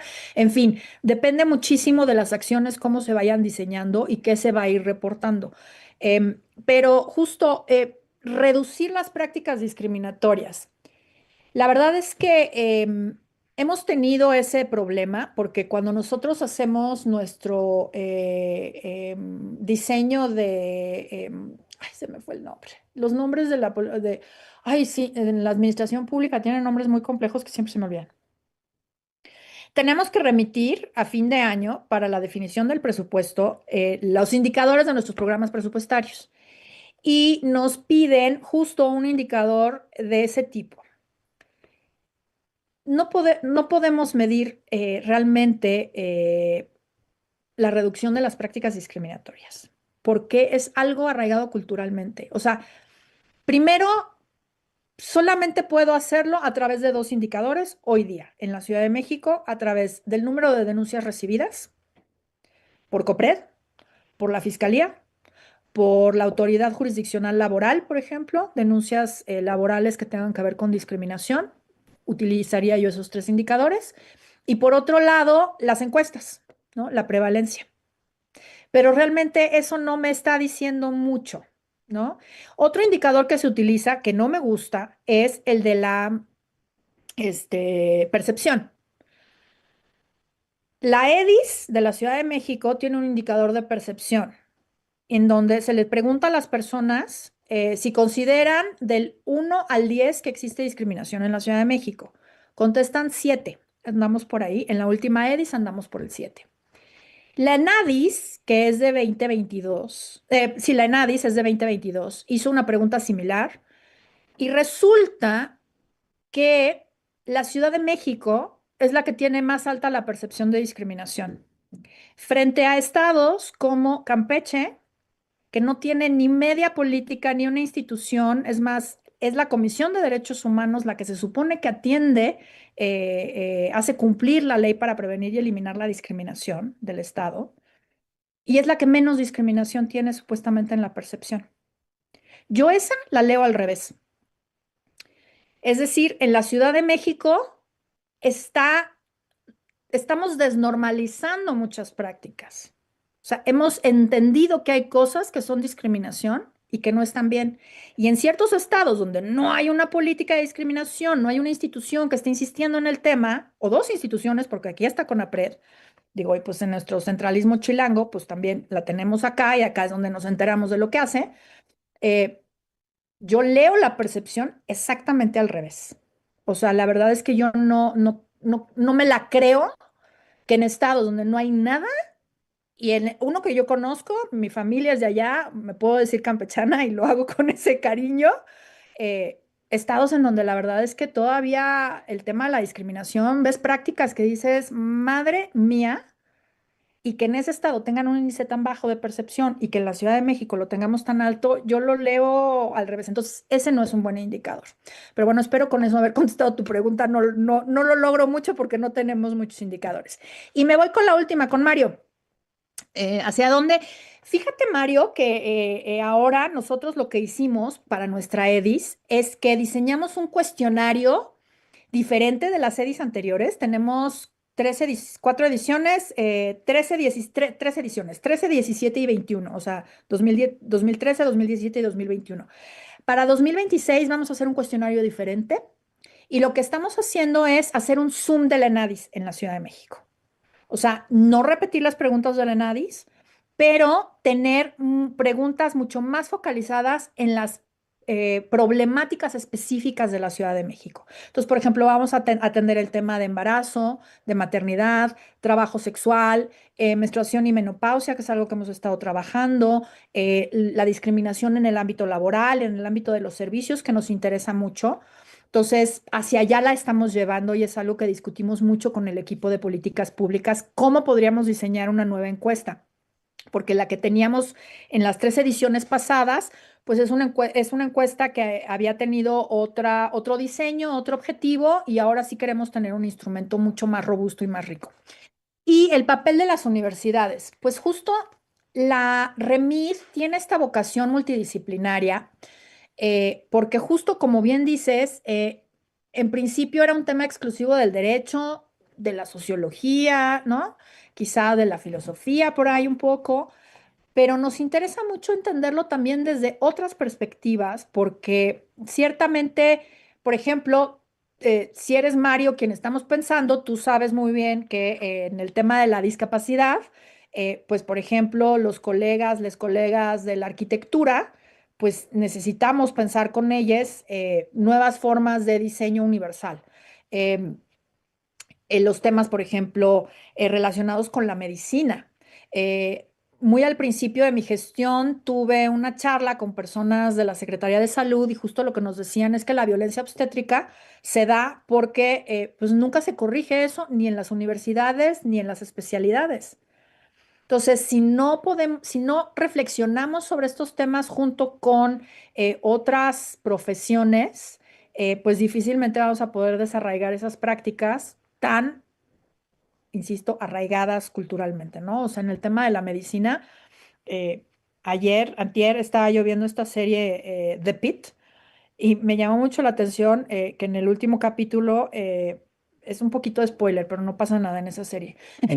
Este, le ponen a una mujer que está viviendo un infarto, los paramédicos le colocan debajo del brasier estos sellitos para monitorear el electrocardiograma y cuando llega al área de urgencias le da un infarto y la tienen que revivir.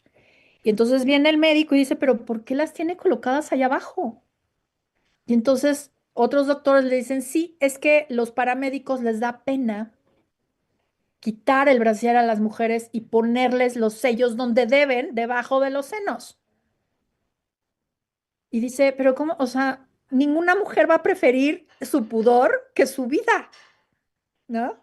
Pero esto es algo que se aprende en las escuelas de medicina o o sea, en los paramédicos, etcétera. Entonces, ¿cómo incidimos en las universidades? Pues es que en estos espacios, mi marido es ingeniero y en esos espacios también, digo, tiene una esposa muy chinchosa y entonces nos metemos por ahí, pero él es profesor universitario y ha insistido en ciertos temas hasta donde ha podido, en la ingeniería mecatrónica, ahora en la ingeniería industrial, porque necesitamos tener esas perspectivas también dentro de las mismas universidades, dentro de la misma formación profesional, o sea, no solamente en la inclusión de las personas que estudian, sino dentro de la misma formación. Tuve una alumna que hizo una tesis sobre temas relacionados con derechos de las mujeres dentro de la ingeniería industrial, en fin, o sea, creo que en muchas disciplinas podemos incidir desde estas perspectivas. Y ya me callo. Gracias. No, Jera, muchas gracias a ti. De hecho, tienes más tiempo. Si lo quieres ocupar, estamos aquí hasta las 7. Yo no sé si Ah, tú bueno. quieres profundizar sobre alguno de los puntos. Pues no sé si hubiera alguna otra duda, no sé sobre qué.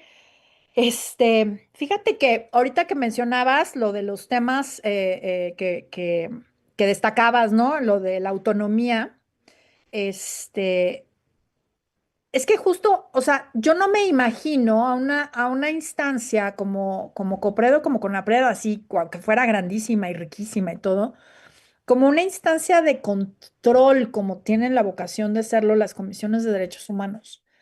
O sea, más bien me la imagino dentro de la propia administración pública en un ejercicio de transversalización, pero también utilizando el poder público con los sectores privados para justamente establecer, pues, cuáles son las obligaciones en estos temas. O sea, te digo, siempre hay como esta panacea, quizá como dices, ¿no? Como este dogma de la autonomía es mejor, pero pues en este caso no propiamente, ¿no? Entonces nada más quería yo como agregar eso y pues el tema del punitivismo, Sí, pues yo, yo la verdad es que cada vez que se discute un tipo penal que tiene que ver con discriminación, híjole, o sea, inclusive desde los feminismos, o sea, a mí me parece que no es esa la vía. O sea, lo dijiste muy bien. O sea, ya metimos a alguien a la cárcel y pues ya nos vamos a dormir tranquilas, ya resolvimos el problema, ¿no? Y lo mismo sucede cuando se tipifica algo. O sea, ya lo tipificamos, pero pues es que no es una varita mágica. O sea, lo de COSIX, o sea, a mí me parece una barbaridad. Las terapias, llamadas terapias de conversión, son terribles. Cosas muy, muy terribles que se hacen hacia las personas de la diversidad sexual y de género y que en muchas ocasiones, inclusive por papás y mamás que creen que están ayudando a sus hijos, hijas, hijes, pero pues el hecho de que esté tipificado no implica que nadie lo vaya a denunciar, no implica que se vaya a perseguir y pues ahí está, un poco de adorno el delito. Y me parece muy lamentable porque se tipificó con un trabajo enorme de sociedad civil, enorme en visibilizar este tipo de disqueterapias, en visibilizar los daños que generan en las personas, en visibilizar que muchas veces son las familias, que son fraudes, como dicen que no hay nada que curar, en fin, o sea, ha sido un esfuerzo enorme, enorme, enorme que nos llevó a, pues, una norma que está ahí, pero pues que realmente no está cumpliendo con el cometido de eliminar estas terapias, estos esfuerzos. Entonces, yo sí tengo muchas dudas sobre el tema de la tipificación, o sea, de la vía penal, ¿no? Hace un año tuvimos el caso de la mujer que insultó al policía, ¿no? Y ella fue denunciada tanto por la vía penal como por ante COPRED. Y la jueza de la causa determinó que COPRED fuera quien le diera un proceso educativo, ¿no? Y me parece que fue una decisión muy interesante porque hubo una suspensión condicional del procedimiento penal, sujeto a que la señora tomara estos cursos. Estamos ahorita en ese proceso, en lugar de meterla a la cárcel. O sea, ¿qué hubiéramos ganado como sociedad o qué hubiera ganado el policía insultado con una señora metida en la cárcel? Pues yo creo que saldría más racista que antes, en todo caso, ¿no? Entonces, pues sí, eso, para comentar un poco. Y lo de las instituciones ya dieron de sí, pues no quise ser tan incendiaria, pero no, o sea, con esto no quiero criticar de ninguna manera el trabajo de mis colegas de CONAPRED y muchísimo menos el nuestro desde COPRED, pero sí creo que las instituciones ya requieren un rediseño, ¿no? Un replanteamiento, porque pues fueron diseñadas, insisto, en 2001 cuando estábamos apenas aprendiendo lo que era la discriminación, apenas aprendiendo cómo se come. ¿Qué vamos a hacer con esto? ¿Cómo lo vamos a tratar? ¿Cómo lo vamos a atender? Y las personas que han sido titulares, tanto de una como de otra institución, pues han hecho un trabajo monumental por afianzar las instituciones, por afianzar sus procedimientos, por dar a conocer lo que es la discriminación, difundir, educarnos, insisto, en fin. Pero sí creo que estamos en un punto en donde necesitamos replantear su rol porque hemos dejado de normalizar la discriminación y entonces tenemos una carga mucho más compleja, porque ya no es el uno a uno, ya son cuestiones estructurales, ya son políticas nacionales, en fin. Y lo que he estado insistiendo, o sea, no se vale que en nuestro país el federalismo sea un obstáculo para el ejercicio de nuestros derechos, como ha sucedido con cuestiones, por ejemplo, como el matrimonio igualitario, con el reconocimiento de la identidad de género, como el aborto, que pues han sido reconocidos así. Y entonces, pues ahora sí que depende de dónde vives, tienes la suerte de que se te reconoce o no se te reconoce un derecho o se te garantice a través de una institución. Entonces, por eso lo dije, pero sí quería yo rectificar que de ninguna manera mi expresión tenía que ver con un disvalor o un demérito del trabajo de nadie, porque no va por ahí, en lo absolutísimo, para nada, al contrario, todo mi reconocimiento siempre. No, claro, y no, no, yo tampoco fue la intención como recalcar eso, No, sino no. que me parece que en esa frase, en esa sensación, que comparto. Parte de lo que hay es que el mundo nos pasó por encima, ¿no? O sea, de 2001 acá, Sí, 25 años, pues vivimos en una cosa completa y absolutamente distinta que trae retos, pues igual, completa y absolutamente distintos. Si en sí. ese entonces podríamos haber estado en un universo donde lo primero que necesitábamos era hacer cierta conciencia sobre desigualdades estructurales, violencias históricas, qué sé yo. Ahora necesitamos pasar a otro escenario donde Sí. esas violencias históricas, desigualdades estructurales, etcétera, pues empiecen a transformarse profundamente. Y ahí te hago una última pregunta intentando como ligar todo, ¿no? ¿Qué es digo, es un intento, no se puede ligar todo, pero a ver, hay una cosa que tú dices en la exposición y que se ha estado repitiendo y que creo que es parte también de ¿qué decir? Como una preocupación tradicional para quienes defendemos la igualdad y para quienes defendemos derechos humanos. Las cárceles no nos sirven, la punición no sirve, el castigo, ta, ta, ta, ta, ta. Todo eso no sirve o es una última, digamos, opción, porque Ujú, lo que necesitamos es un cambio cultural profundo. ujú. Tú decías en algún momento como la necesidad de vincularse con Secretaría de Educación Pública, buscar planes de estudios, tal. Ahora, yo soy un poco más pesimista al respecto. A ti te toca ser obviamente más Me toca optimista. el optimismo. Toca- y a mí me toca ser más pesimista estando fuera de las instituciones.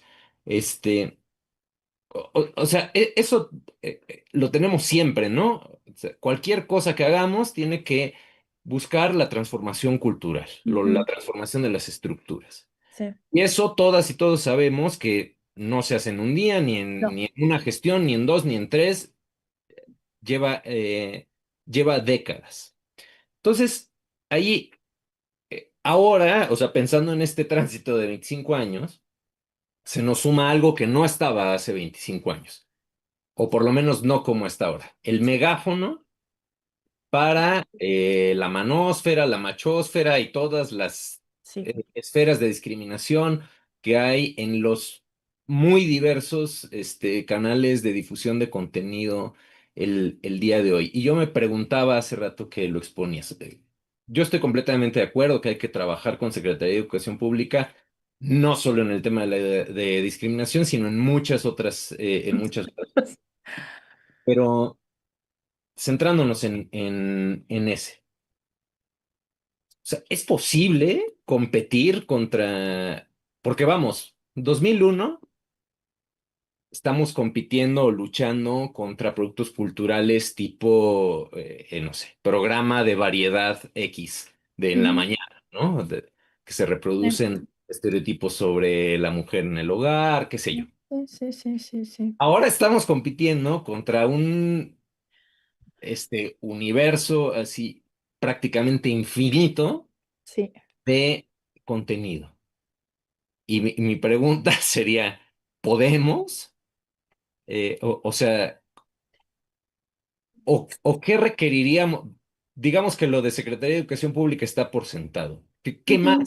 Sí, que sí, sí, O sea, porque no sí, estoy seguro de que cambiando planes de estudio, vamos, el plan de estudio te puede decir, puede haber un sí, montón de actividades para descolocar, desajustar, destruir prejuicios. Pero ya ni siquiera se requiere llegar a la casa. O sea, en el recreo claro. o el descanso, compartición masiva de contenido y puedo imaginar que prácticamente cualquier cosa que haya hecho la profesora, el profesor, con todo su convencimiento de que hay que desestructurar esto, pues a lo mejor ya se vio absolutamente difuminado con 17 videos en 20 minutos. Entonces, no Sí, sé, o sea, yo soy como, o sea, estoy más no, que de acuerdísimo. realmente preocupado.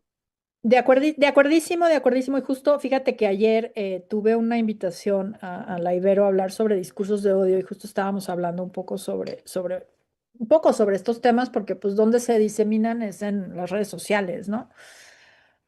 Yo, a ver, no quisiera ser la optimista naif. Comparto tu pesimismo. La verdad es que sí, porque nos estamos enfrentando a pues todo el mundo tenemos una opinión y hoy podemos, pues, difundirla así, ¿no? O sea, ahorita con lo de la árbitra, veía yo, les decía, los comentarios de las personas en las redes sociales de El País y de Canal 11 y la gente sin ningún pudor, o sea, con su nombre, ni siquiera es como en Twitter que la gente se llama Pocoyo 435, no, aquí es su nombre completo, Geraldina González de la Vega. Yo creo que no sé qué y no sé cuánto. O sea, nos estamos enfrentando justo a espacios en donde cómo le hacemos, ¿no? Para contrarrestar algo que no podemos controlar frente a este intento de control desde la escuela, ¿no? Yo creo que sí es un reto muy grande, pero sí creo que necesitamos involucrar estos espacios. O sea, sí creo que tiene que haber, como hubo hace poquito, recientemente, una sentencia en contra de Facebook y de otras redes sociales, no me acuerdo cuál fue la otra, por su responsabilidad con respecto de la adicción a este tipo de contenidos de personas adolescentes, me parece que fue la sentencia, ¿no? O sea, sí hay una responsabilidad por parte de estas personas. Creo que seguir pensando que la responsabilidad de tener sociedades respetuosas y democráticas, y utilizo democráticas a propósito para hablar también del respeto al orden legal y, o sea, el Estado de Derecho, pues, los derechos como contenido de la democracia.